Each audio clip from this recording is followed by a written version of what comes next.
ka-farmland. Magandang araw po. Ito po, nandito po ako sa property. Ito po ay almost 4 hectares po. Same frontage. Kasi kabilaan po ang property. Yan po, left and right. At sa kasalukuyan po, ito po ay taniman ng mga gulay.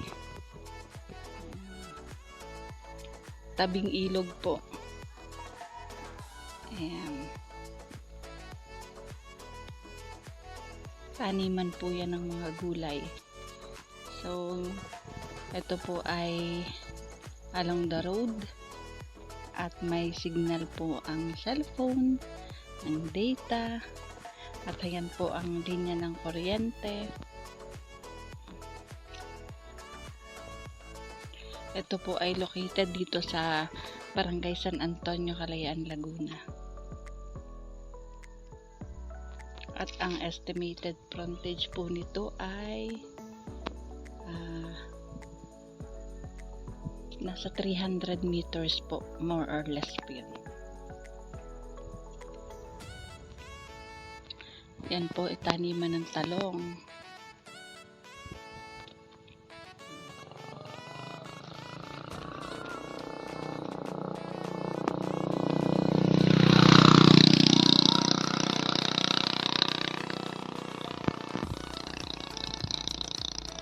Ito po ay tax deck, mga ka-farmland. Ito naman po yung dating tinaniman po ng mga sitaw.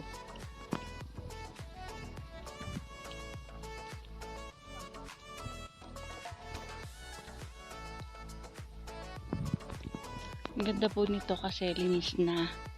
May, ito po kapatagan, tas may slope man po, konting portion lang po.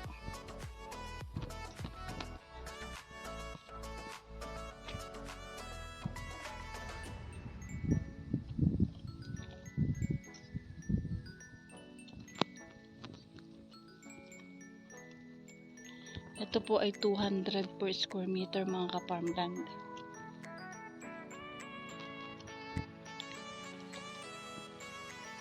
$200 per square meter po ang asking ni owner.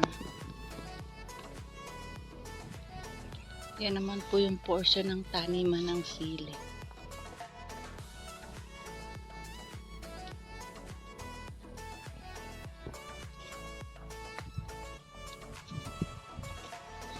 Yan, sa mga viewers po or buyer na mahilig mag-invest, magtanim ng mga gulay, mga halaman, ito po maganda po sa tupa na hanap nyo.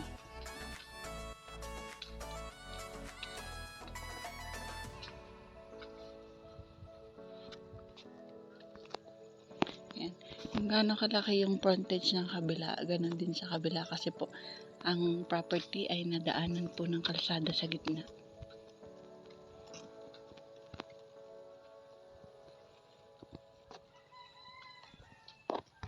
Yan,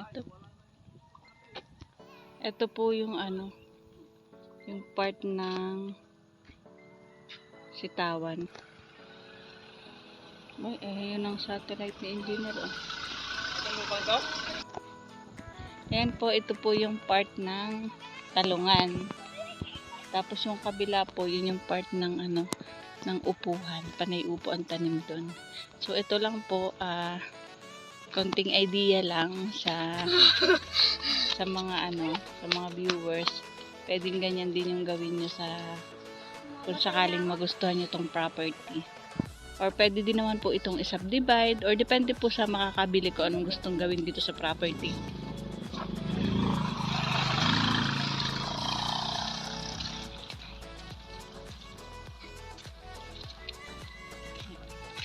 Ito po ay malinis. Ang tanim lang po talaga ay konting nyog, saging. Then, yung pong nagtatanim dito, ayan na po, mga gulay po.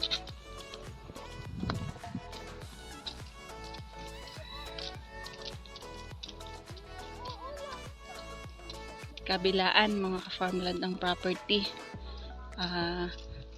Ganda po ng property kasi ano na siya, may linya na ng kuryente. Tapos along the road pa, may signal ang cellphone. Kumbaga sa madaling mapuntahan mga ka-farmland.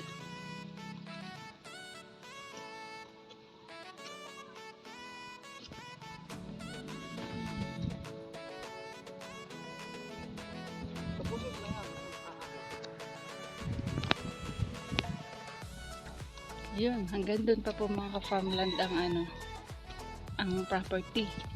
Doon pa sa may kanto, sa may tindahan.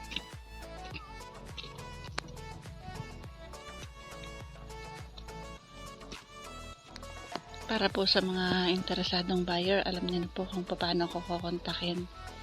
Nandyan po sa description ng aking Facebook account and ang aking pong cellphone number. So, ayan po.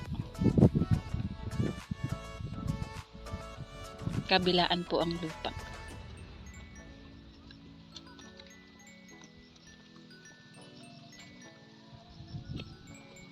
Ayan o, mga sili.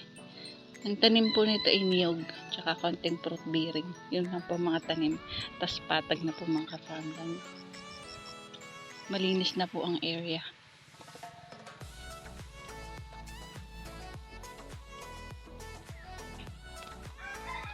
Almost 4 hectares ito mga ka-farmland.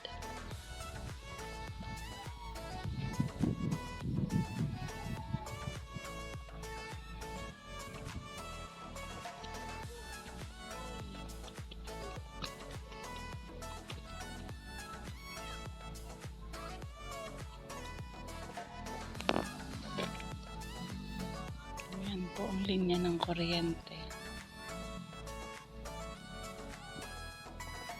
Maganda po itong investment kasi madaling puntahan.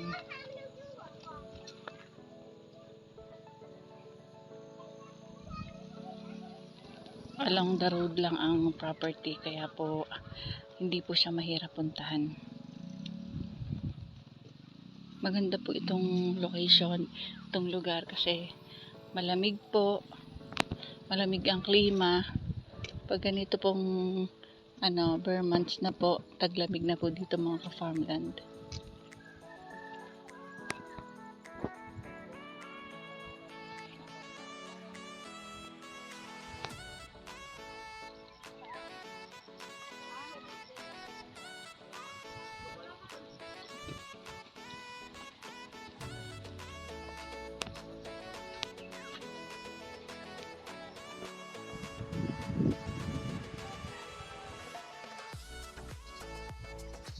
Ayan o mga ka-farmland, ang ganda ng property kung mapapansin nyo.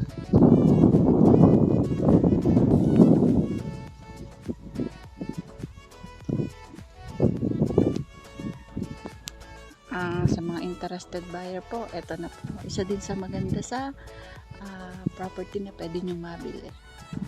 Tahimik, kukunti ang kalapit bahay, sariwang hangin. Kita po ang kabundukan ng Paite, Laguna.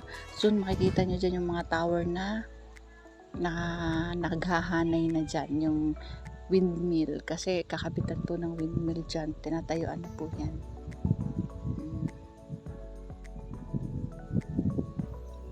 Ganda ng property kasi po ito po ay kabilaan.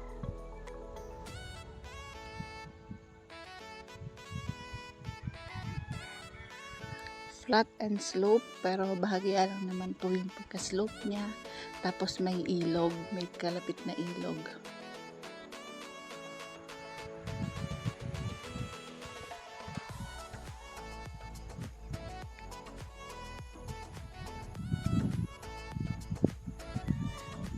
Maraming salamat nga po pala sa aking mga subscriber, sa followers ko po, sa aking pong mga viewers. Thank you so much po sa walang sawang pagsuporta nyo kay Ka-Farmland TV.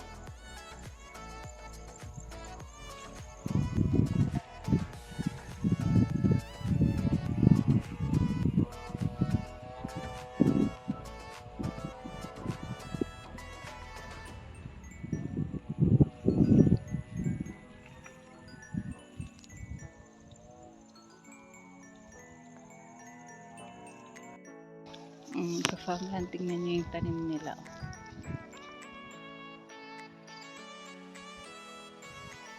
Ito yung portion na ang tanim ni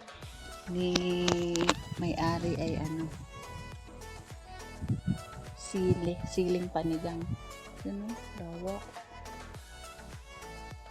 Mahal yan. Ang siling panigang. Pagpubuan ng December, mahal ang kilo ng sili.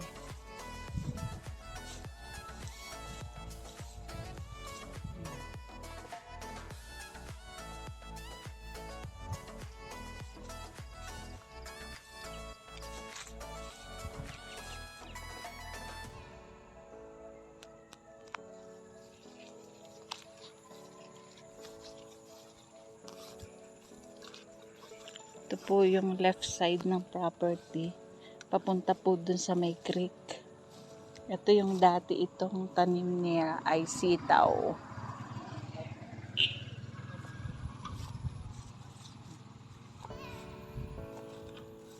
Dalhin ko kayo mga ka-farmland sa sa creek or sa ilog. Yan, linya ng kuryente.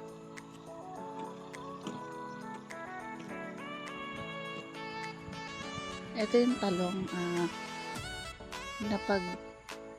naputihan na to, kumbaga na-harvestan na. Pero sige pa rin siyang mamunga, tuloy pa rin mamunga.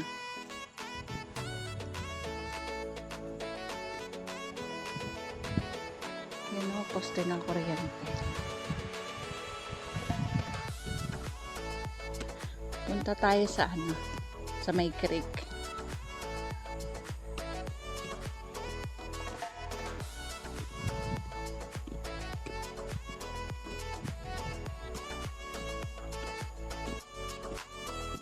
Mga farmland, ito ay tax declaration po, pero pwedeng patituluhan, pwedeng ituloy title.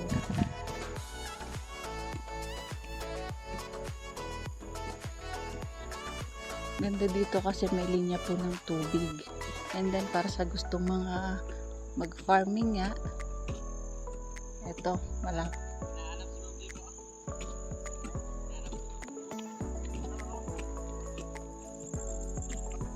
Ayan mga farmland, ito na po yung ilog niya. So, paano mga farmland? Bye bye! See you for the next videos. God bless po sa ating lahat.